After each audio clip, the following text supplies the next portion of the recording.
ஒரு காலத்தில் அகன்ற நதிக்கரையில் இனிமையான நாவல் பழங்கள் நிறைந்த பெரிய மரம் ஒன்று இருந்தது.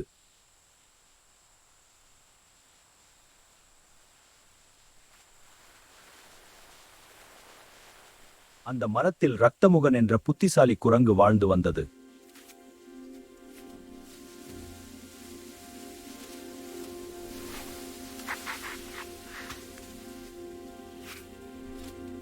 ஒரு நாள் கராளமுகன் என்ற முதலை மிகவும் பசியுடன் நதிக்கரைக்கு வந்தது.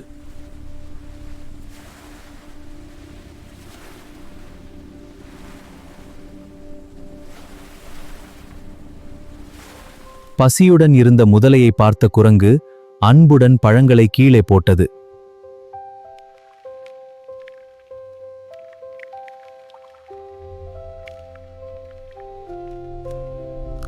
அந்த இனிய பழங்களையும் குரங்கின் நல்ல மனதையும் பார்த்து முதலை மிகவும் மகிழ்ந்தது.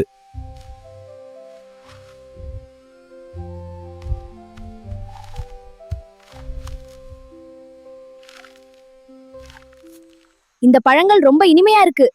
ஹலோ நண்பா, நீங்க இங்கேயா? ஆமா, உங்களை பார்த்ததும் சந்தோஷமா இருக்கு. நானும் சந்தோஷமா இருக்கேன். நாம நண்பர்களா இருக்கலாமா? கண்டிப்பா, இது ரொம்ப நல்ல யோசனை. அப்ப நாளைக்கும் இங்கே சந்திப்போம். நாட்கள் சென்றன. இருவரும் நெருங்கிய நண்பர்களாக அந்த மாறினர். குரங்கு தினமும் நதிக்கரையில் உள்ள மரத்திலிருந்து இனிய பழங்களை சாப்பிடுகிறது. முதலையின் மனைவியும் குரங்கை பற்றி கேட்டாள். அந்த பழங்கள் மிகவும் இனிமையாக இருக்கும். நாம் அந்த குரங்கிடம் பழங்களை கேட்கலாம். குரங்கு நம்மை நம்புமா? அந்த குரங்கின் இதயம் இந்த பழங்களை விட இனிப்பாக இருக்கும்.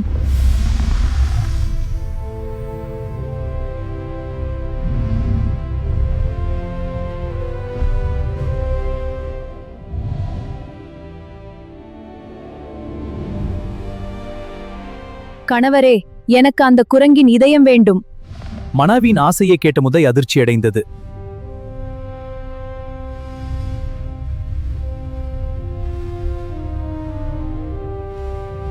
அது ரொம்ப கஷ்டம்.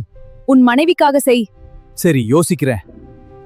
நாளைக்கு என்ன வீட்டிற்கு விருந்து வர வேண்டும் என்று முதலை குரங்கை அழைத்தது. அடடா, நன்றி முதலியே, நான் நிச்சயம் வருகிறேன். நல்லது, நான் உனக்காக காத்திருக்கிறேன்.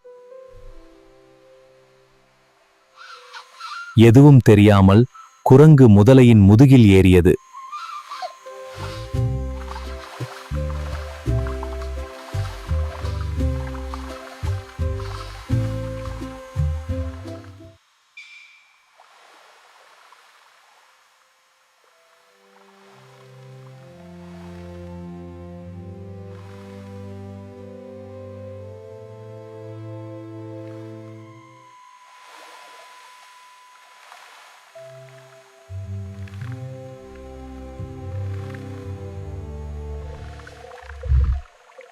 என் மனைவி உன் இதயத்தை சாப்பிட விரும்புகிறாள்.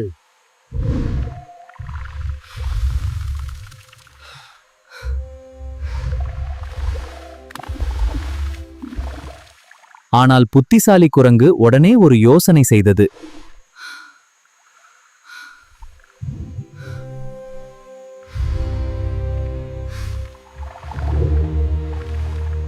ஆனால் என் இதயம் மரத்தில் இருக்கிறது என்ற குரங்கின் வார்த்தையை நம்பி முதலை திரும்பி வந்தது. நன்றி நண்பா. உன் இதயம் மரத்தில் இருக்கிறதா? முட்டாள் முதலையே, யாராவது தங்கள் இதயத்தை வெளியே வைப்பார்களா என்று சொல்லி சிரித்தது. பேராசையும் பொய்யும் நல்ல நண்பனை இழக்க செய்துவிட்டது. மறக்காம சர்ப்ரைஸ் பண்ணுங்க. தேங்க்யூ.